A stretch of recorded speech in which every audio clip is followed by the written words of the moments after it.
সংগীত শিল্পী ৰমেন বৰুৱা জীৱিত অৱস্থাত আছে নে মৃত অৱস্থাত আছে ইয়াৰ কোনো তথ্য নাই ৰাজ্য চৰকাৰৰ।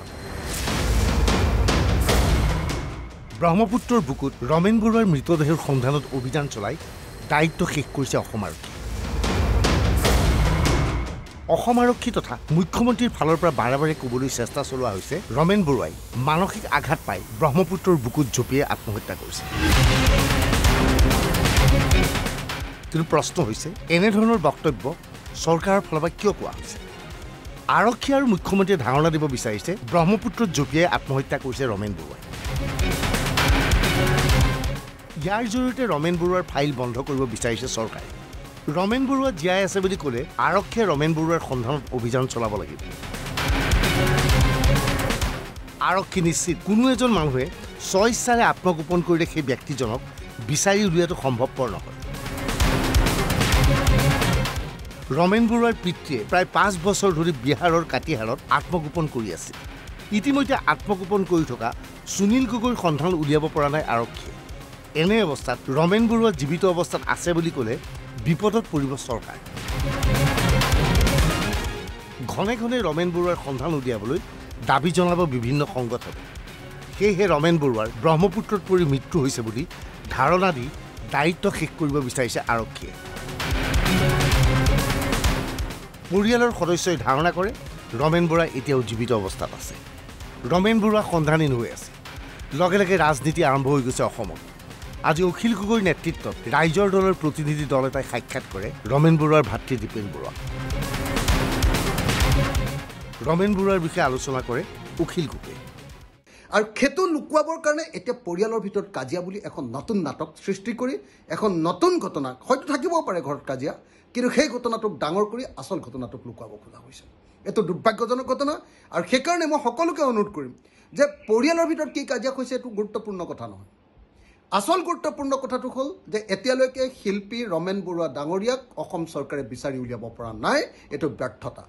যদি নদীত তেখেতক সন্ধানহীন হৈছে নদীৰ পৰা বিচাৰি উলিয়াব লাগে। কিন্তু আজি মই চিপিৰ লগত পুলিচ কমিশ্যনাৰ দিগন্ত বৰা ডাঙৰীয়াৰ লগত যেতিয়া কথা পাতিলোঁ, ক'লে যে নৰ্মেল অভিযানৰ বাহিৰে নদীখনত অন্য কোনো স্পেচিয়েল অভিযান চলি থকা নাই।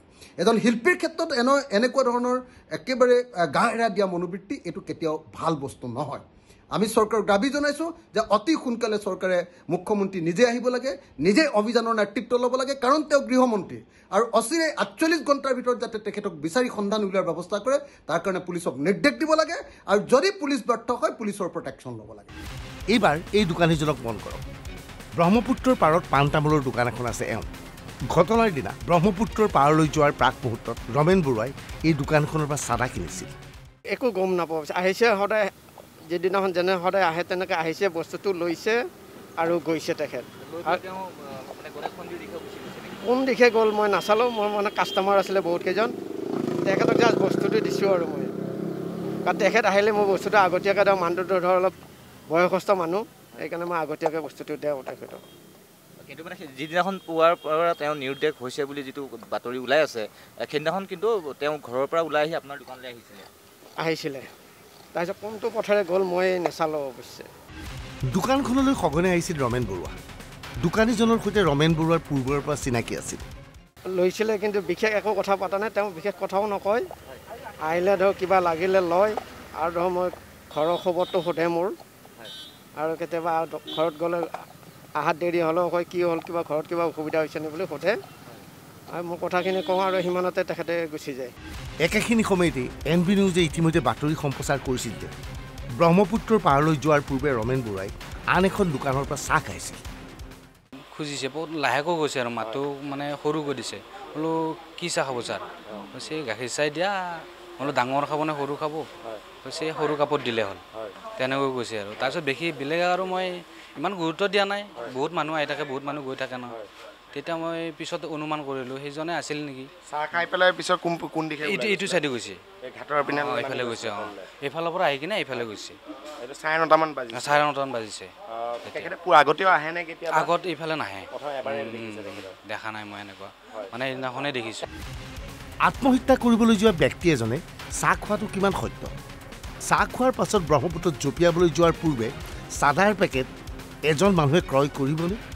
এইবোৰ কথা বিশ্বাসত ল'ব পৰা নাই ৰমেন বৰুৱাৰ শুভাকাংক্ষীসকলে। আৰক্ষীয়ে তেওঁ নিশ্চিতভাৱে ক'ব পৰা নাই ৰমেন বৰুৱাই ব্ৰহ্মপুত্ৰত জাপ দিছে বুলি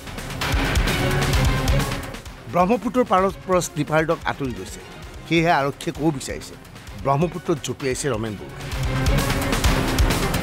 কিন্তু প্ৰশ্ন হৈছে প্ৰকৃততে ৰমেন বৰুৱাই ক'ৰবাত আত্মগোপন কৰি আছে নেকি ইয়াৰ উত্তৰ কিন্তু কোনেও দিব নোৱাৰে ব্যুৰ' ৰিপৰ্ট NB News